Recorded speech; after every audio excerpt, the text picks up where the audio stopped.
आकाशवाणी भोपाल से प्रस्तुत हैं प्रादेशिक समाचार।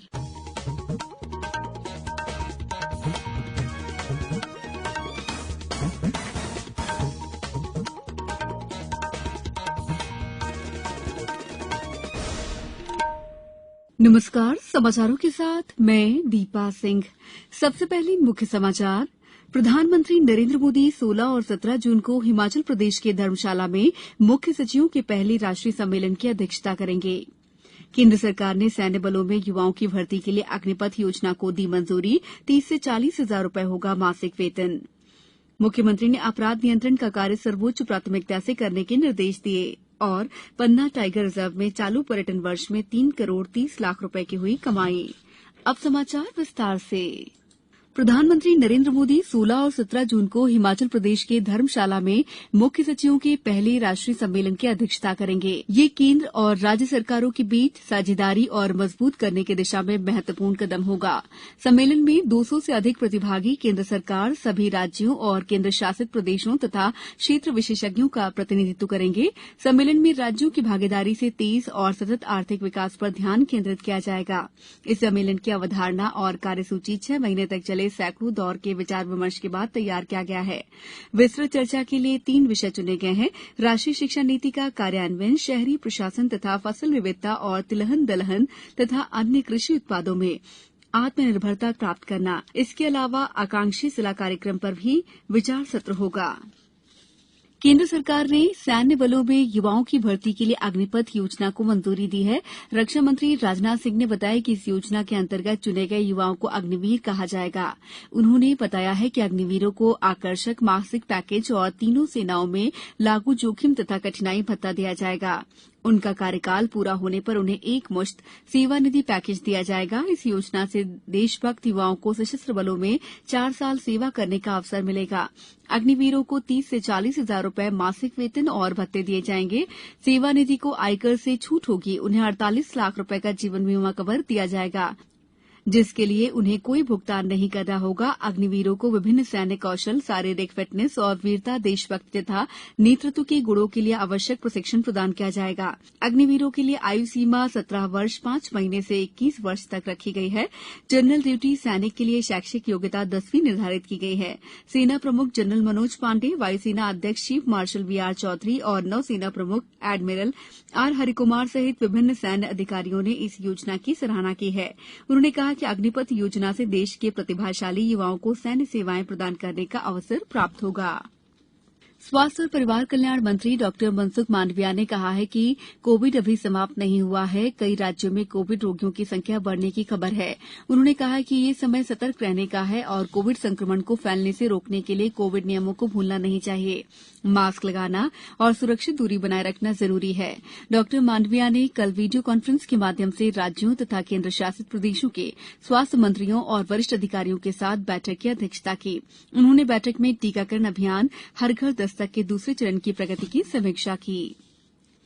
संत कवि और समाज सुधारक कबीरदास की आज जयंती है। उपराष्ट्रपति एम वेंकैया नायडू और गृह मंत्री अमित शाह ने इस अवसर पर संत कबीर को श्रद्धा सुमन अर्पित किए हैं।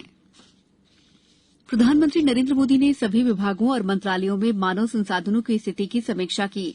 प्रधानमंत्री कार्यालय ने बताया है कि श्री मोदी ने निर्देश दिए हैं कि अगले 1.5 वर्ष में सरकार द्वारा 10 लाख लोगों की भर्ती मिशन मोड में की जाए।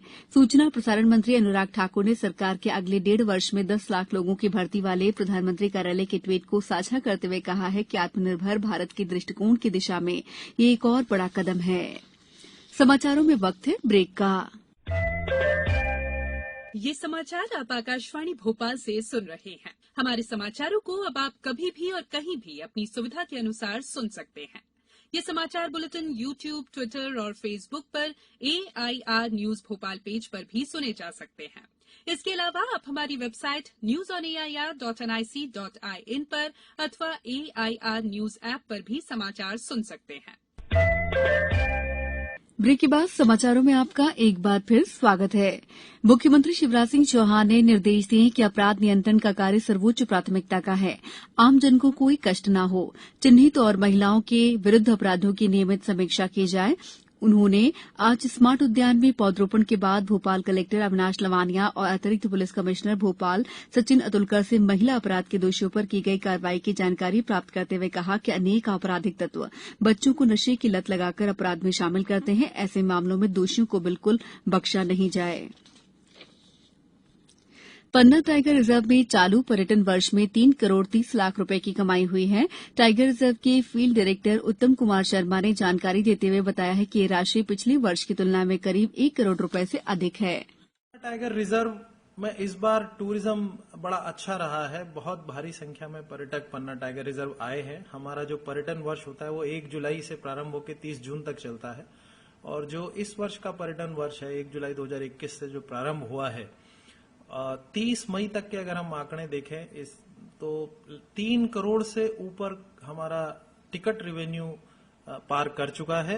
मई महीने के अंत में 3 करोड़ से ऊपर कोर क्षेत्र से और 30 लाख रुपया बफर क्षेत्र से हमें राजस्व की प्राप्ति हुई है। तो इस प्रकार लगभग 3.25 करोड़ रुपये से ऊपर की राजस्व की प्राप्ति हमें मई माह के अंत तक हुई है। अभी 1 माह और शेष है और हमें उम्मीद है कि 3.5 करोड़ रुपए की आय पन्ना टाइगर रिजर्व को इस बार टिकट की सेल से होगी। उन्होंने बताया कि राष्ट्रीय पन्ना टाइगर रिजर्व के कोर एरिया मडला और हिनौता तथा बफर क्षेत्र के झिना, अकोला, पौंदा फॉल और रनेह फॉल में पर्यटकों द्वारा घूमने के लिए खरीदी गई टिकटों से अर्जित हुई है। श्री शर्मा ने बताया कि पन्ना टाइगर रिजर्व में बढ़ रहे पर्यटन से क्षेत्रीय निवासियों को भी लाभ मिल रहा है। आज विश्व रक्तदाता दिवस है। रक्त की आवश्यकता और सुरक्षित रक्त चढ़ाने के बारे में जागरूकता बढ़ाने के उद्देश्य से यह दिवस हर साल 14 जून को मनाया जाता है। भारत और दक्षिण अफ्रीका के बीच 5 टी20 क्रिकेट मैचों की श्रृंखला का तीसरा मैच विशाखापट्टनम में खेला जा रहा है। दक्षिण अफ्रीका ने टॉस जीतकर पहले गेंदबाजी करने का फैसला किया है। इससे पहले भारत दिल्ली और कटक में 2 मैच हार चुका है। श्रृंखला में बने रहने के लिए आज का मैच जीतना जरूरी है। अब कुछ समाचार संक्षेप में। अनूपपुर में केंद्रीय गृह मंत्री अमित शाह ने आज अमरकंटक में इंदिरा गांधी राष्ट्रीय जनजातीय विश्वविद्यालय के नवनिर्मित भवनों का वीडियो कॉन्फ्रेंसिंग के जरिए लोकार्पण किया। शिक्षा का अधिकार कानून में सत्र 2022-23 में प्राइवेट स्कूलों की प्रथम कक्षा में निःशुल्क प्रवेश के लिए ऑनलाइन आवेदन 15 जून से किए जा सकेंगे। ऑनलाइन आवेदन की अंतिम तिथि 30 जून है। प्रदेश में 1 जुलाई से सिंगल यूज प्लास्टिक वस्तुओं का विनिर्माण, आयात, भंडारण, वितरण, बिक्री और उपयोग प्रतिबंधित हो जाएगा। छिंदवाड़ा जिले में प्री मानसून की दस्तक के साथ ही हवाओं और गरज चमक के साथ पिछले 3 महीनों से अलग अलग क्षेत्रों में बारिश हो रही है। सीहोर जिले में पंचायत और नगरीय निकाय के चुनाव में मतदान दलों और निर्वाचन कार्यों से जुड़े अधिकारी कर्मचारियों को कोविड-19 वैक्सीन की प्रिकॉशन डोज लगाए जाएंगे। नीमच के सीआरपीएफ कैंप में अंतर्राष्ट्रीय योग दिवस कार्यक्रम के अंतर्गत योगाभ्यास कराया जाएगा। दतिया में आज जिला विधिक सेवा प्राधिकरण द्वारा जिला जेल दतिया में निःशुल्क विधिक सहायता और साक्षरता शिविर का आयोजन किया गया। मुरैना में नगरीय निकाय निर्वाचन को लेकर कांग्रेस, भाजपा और बसपा की गतिविधियां तेज हो गई हैं। शिवपुरी में नगरीय निकाय और त्रिस्तरीय पंचायत आम निर्वाचन को सुव्यवस्थित कराने को लेकर आज 2 पालियों में मास्टर ट्रेनर्स का द्वितीय प्रशिक्षण आयोजित किया गया। देवास में बाल श्रम निषेध दिवस के अवसर पर बाल मजदूरी के प्रति जागरूकता फैलाने के लिए शिविर का आयोजन किया गया। शहडोल में 3690 पंच पद के प्रत्याशी निर्विरोध निर्वाचित हो गए हैं।